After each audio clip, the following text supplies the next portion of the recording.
Yo soy una mujer quichua y crecí alrededor de todas estas bondades. Por ejemplo, si estoy aburrida, voy a una cueva, voy a una cascada, voy a la naturaleza, tomo aire fresco. A mí me gusta vivirse a armonía con la naturaleza, porque usted respira lo que es aire puro, usted observa los pájaros. Ahorita mismo escuchamos lo que es el trinar de los aves mismo. Entonces va palpando cada día, cada instante, a lo que caminas, a lo que respiras. Eso lo impacta bastante y vivirse así libremente, en paz. Me gusta mucho en donde estoy, por eso lucho por el tema de conservación y se puede observar en las comunidades cómo estos luchan cada día por sus territorios.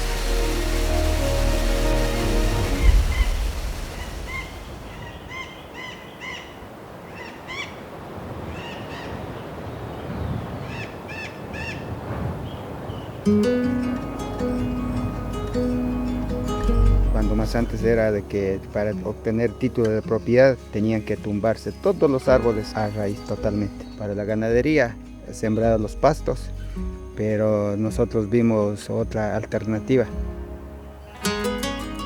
Todas esas montañas tienen historia.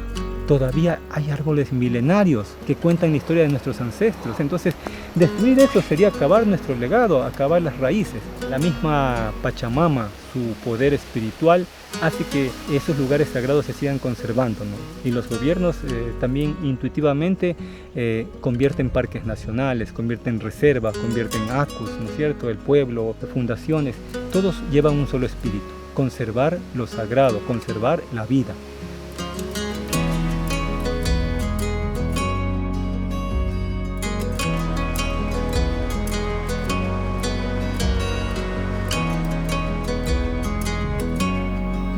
El Acu son de 20.100 hectáreas, está entre la cordillera de los Guacamayos, que son estribaciones de los Andes, hasta la zona un poco más baja, que es en el límite con el cantón Teno.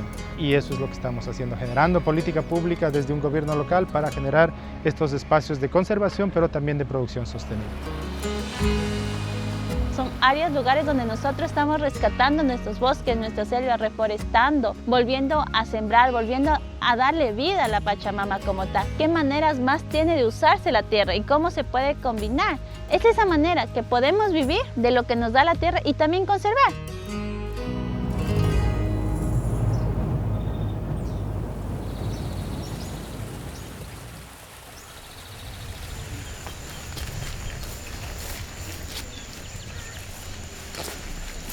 Nos encontramos en la parte norte del Acus, en la parte de Guacamayos. Yo pienso que esta es una política buena porque nos permite valorar los recursos naturales que tenemos y con capacitación y con conocimiento vamos a darle más importancia y buscar alternativas económicas, ¿no? Nosotros, como hemos estado trabajando ya en avistamiento de aves y haciendo reforestación, para nosotros es importante porque se fortalece nuestro trabajo y en especial para la juventud que debe enriquecerse con el conocimiento del sector y de la naturaleza.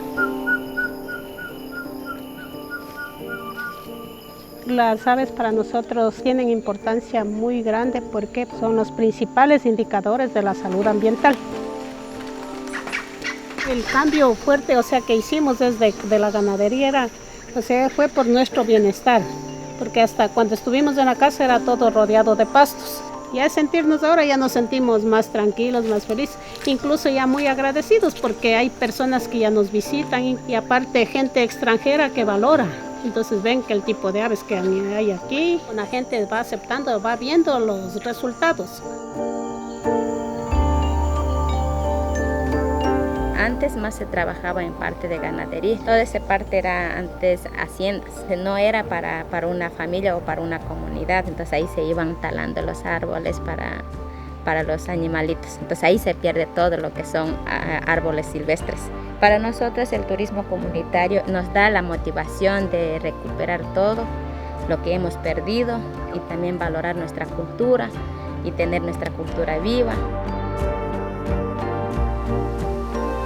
Es una manera de nosotros estar ganando, no solo en territorio, de vivir en un lugar lleno de naturaleza verde por todos lados, sino vamos más allá de, porque estamos trayendo cosas para la gente, para la comunidad y que la gente no salga para seguir protegiendo el territorio, seguir evitando que llegue la minería carchidona, seguir evitando tantas cosas, talas, sino que comparta la misma visión que nosotros tenemos, que es el cuidar la naturaleza, el proteger sobre todo.